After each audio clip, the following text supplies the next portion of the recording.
Haleluya, puji nama Tuhan. Kembali lagi dalam Renungan 79. Hari ini kita telah sampai dalam Wahyu pasal yang ke-20. Wahyu pasal yang ke-20 menceritakan kejadian setelah perang 3,5 tahun, setelah zaman Antikris 3,5 tahun, lalu peperangan Armageddon, lalu dilanjutkan dengan kerajaan 1000 tahun. Dan Wahyu 20 ini bercerita tentang kerajaan 1000 tahun, perang Gog, Magog, dan persidangan tahta putih. Kalau kita melihat apa yang sudah kita mengerti 3,5 tahun peperangan atau zaman Antikris itu disudahi dengan kedatangan Yesus untuk kedua kalinya. Lalu setelah Yesus datang untuk kedua kalinya, di situ terjadi kerajaan 1000 tahun. Dan di kerajaan 1000 tahun ini iblis telah dikurung.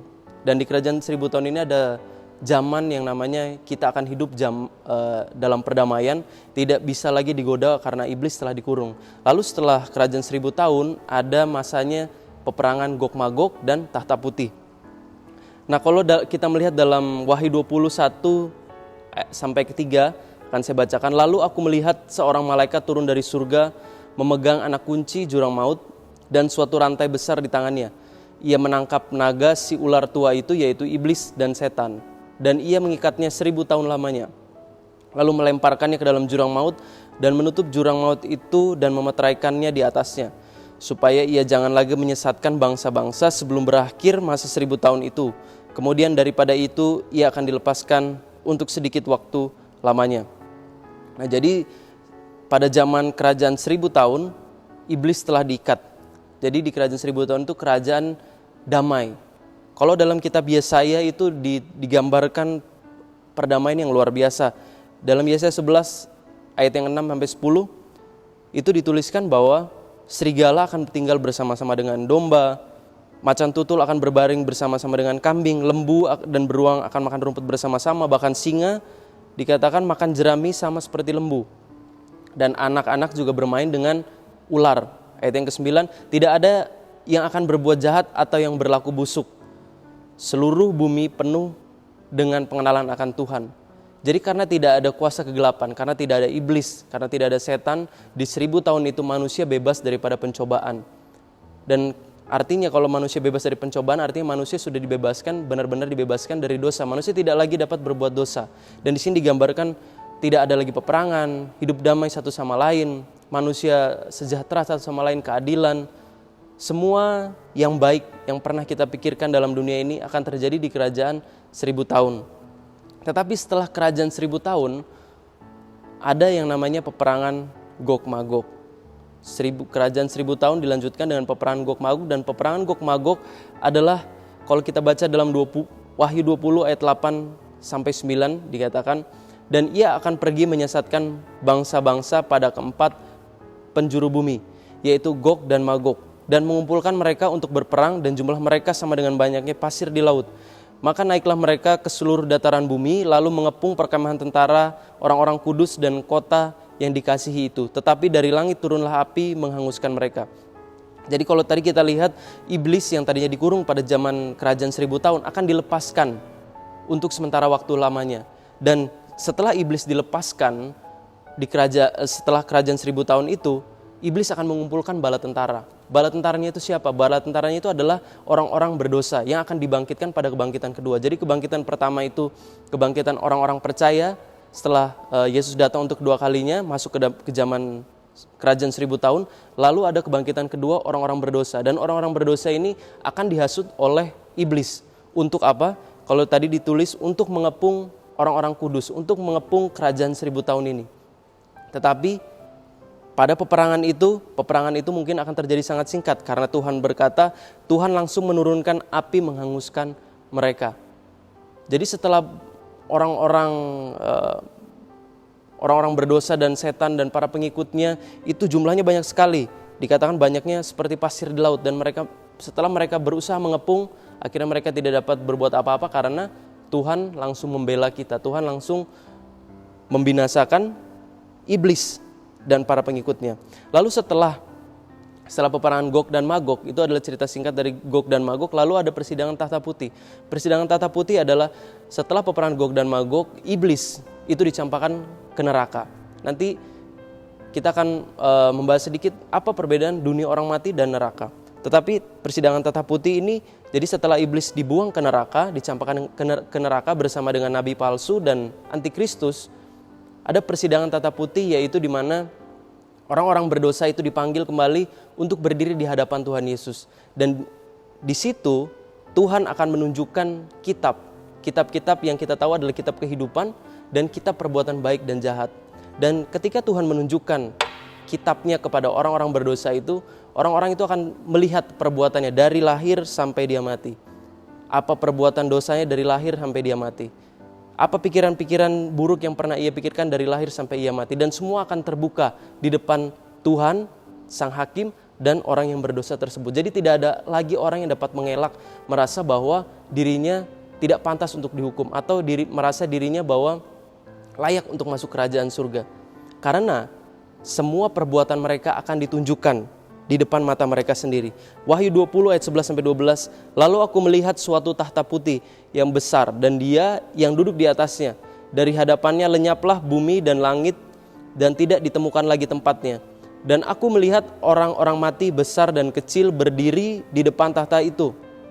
Lalu dibuka semua kitab, dan dibuka juga sebuah kitab lain, yaitu kitab kehidupan. Dan orang-orang mati dihakimi menurut perbuatan mereka berdasarkan apa yang ada tertulis di dalam kitab-kitab itu. Jadi orang-orang yang akan nantinya dibuang ke neraka, mereka ditunjukkan dulu apa kesalahan mereka, apa dosa mereka. Sehingga ketika mereka dibuang ke dalam neraka, pada akhirnya setiap orang yang berada di dalam neraka itu, mereka akan mengerti bahwa mereka layak untuk mendapatkan hukuman. Orang yang tadinya di bumi menolak siapa Tuhan Yesus, orang yang tadinya di bumi menolak bahwa Yesus adalah Tuhan, di neraka orang-orang pun akan mengaku bahwa Yesus adalah Tuhan. Dan di neraka iblis pun akan turut disiksa. Jadi iblis tidak menyiksa kita, tetapi iblis itu juga akan disiksa bersama nabi palsu, antikristus, dan orang-orang berdosa, dan orang-orang yang tidak percaya kepada Tuhan Yesus Kristus. Dan di situ adalah penyiksaan yang kekal. Dikatakan kalau dalam Wahyu 20 ayat 15, mereka akan dilemparkan ke dalam lautan api. Dikatakan juga itu adalah kematian yang kedua. Karena memang tidak ada lagi harapan. Mereka dalam neraka, mereka menyesal. Mereka tahu bahwa kehidupannya tidak dipenuhi tidak disucikan dengan darah Tuhan.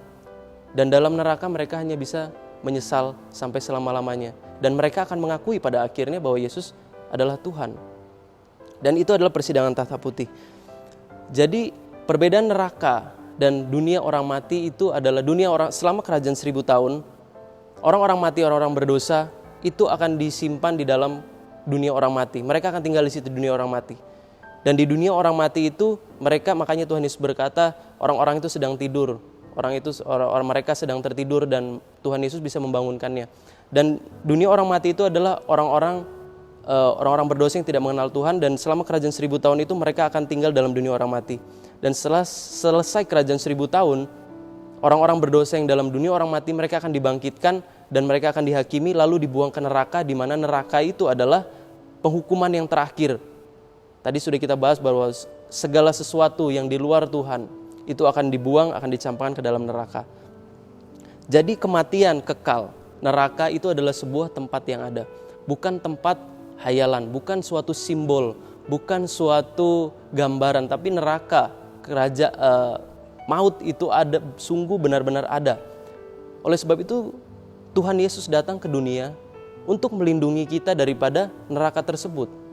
Tuhan Yesus datang ke dunia tujuannya untuk menyelamatkan kita daripada neraka yang telah disiapkan untuk orang-orang yang tidak mengenal Tuhan. Oleh sebab itu dalam Yohanes 3:16 dikatakan, karena begitu besar kasih Allah akan dunia ini sehingga ia mengaruniakan anak yang tunggal, supaya setiap orang yang percaya kepadanya tidak binasa dalam neraka, melainkan beroleh kehidupan yang kekal bersama-sama dengan Tuhan selama-lamanya. Itulah bukti kasih Tuhan dalam kehidupan orang-orang yang mau percaya kepadanya, kepada seluruh manusia bahkan. Jadi kerajaan neraka itu sungguh benar-benar ada. Dan bagi kita yang masih ada di dunia ini, yang merasakan kasih Tuhan, yang sudah mengenal Tuhan Yesus, kita gunakan kesempatan ini dengan baik-baik. Dalam 1 Korintus 15 ayat 32-33, ada orang yang mengatakan, marilah kita makan dan minum, sebab besok kita akan mati. janganlah kamu sesat. 1 Korintus 15:51, sesungguhnya aku menyatakan kepadamu suatu rahasia, kita tidak akan mati semuanya, tetapi kita semuanya akan diubah. Jadi banyak orang mungkin berkata, selama dunia ini kita hidup bersenang-senang, kita nikmati apa yang ada di dunia ini, kita nggak perlu memikirkan apa yang akan datang. Itu urusan nanti, akhirat urusan nanti, surga dan neraka itu urusan belakangan. Tidak ada urusan belakangan kalau misalkan kita sudah meninggal, kalau kita sudah mati meninggalkan dunia ini. Karena ketika kita sudah meninggalkan dunia ini, segala sesuatunya sudah terlambat. Keputusan sudah dicabut. Jadi kita tidak akan bisa lagi mengambil keputusan. Dan kalau kita mati di luar Tuhan, kalau kita mati tidak dimeteraikan dengan darah Tuhan, maka Tuhan akan mengadili kita dan pada akhirnya kita akan dibuang ke neraka. Dan di situ tidak ada lagi keselamatan. Jadi apa pesannya? Pesan hari ini adalah, ada dua pesan hari ini, yaitu adalah kita harus bersyukur bahwa Tuhan telah mengasihi kita dan Tuhan telah menyelamatkan kita daripada maut.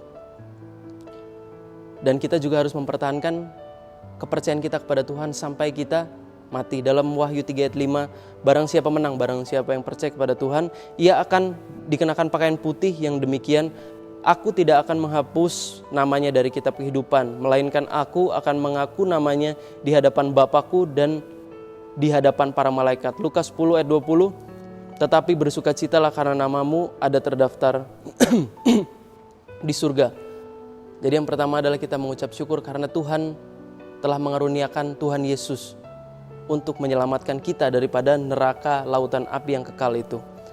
Jadi yang pertama adalah bersyukur, lalu yang kedua adalah beriman. Maksudnya beriman adalah berbicara tentang pengharapan, berbicara tentang status kita. Tapi yang dimaksud hari ini beriman itu adalah kita berjalan dalam muka bumi ini seperti seolah-olah kita telah menerima kerajaan surga itu. Dalam 1 Yohanes 5 ayat 14-15, dan inilah keberanian percaya kita kepadanya, yaitu bahwa Ia mengabulkan doa kita. Jikalau kita meminta sesuatu kepadanya menurut kehendaknya, dan jika kita tahu bahwa Ia mengabulkan apa saja yang kita minta, maka kita juga tahu bahwa kita telah memperoleh segala sesuatu yang telah kita minta kepadanya. Jadi pengharapan kita, apa yang kita harapkan dengan Tuhan, kita mengharapkan kerajaan surga. Dan berjalanlah di muka bumi ini seperti kita telah menerima kerajaan surga itu. Ketika kita benar-benar berjalan dalam dunia ini dengan benar-benar beriman bahwa kita telah menerima kerajaan surga, bahwa kita telah diselamatkan, bahwa kita telah disucikan, bahwa kita telah adalah orang-orang yang dikasihi, itu sangat-sangat besar kuasanya dalam kehidupan kita, baik untuk kehidupan orang lain. Di situ kita bisa menjadi berkat dan di situ kita bisa menjadi terang. Jadi kita harus bersyukur dan kita harus beriman seperti memang kerajaan surga itu telah menjadi milik kita. Dan itu adalah iman yang ingin Tuhan inginkan dalam kehidupan manusia. Iman yang sempurna itulah yang Tuhan inginkan dalam kehidupan manusia. Puji nama Tuhan, kita akan berdoa supaya biarlah Tuhan yang menguatkan kita selama kita masih di dunia ini, dan kita mengucap syukur kepada Tuhan karena Tuhan telah mengaruniakan anak tunggal dan menyelamatkan kehidupan kita.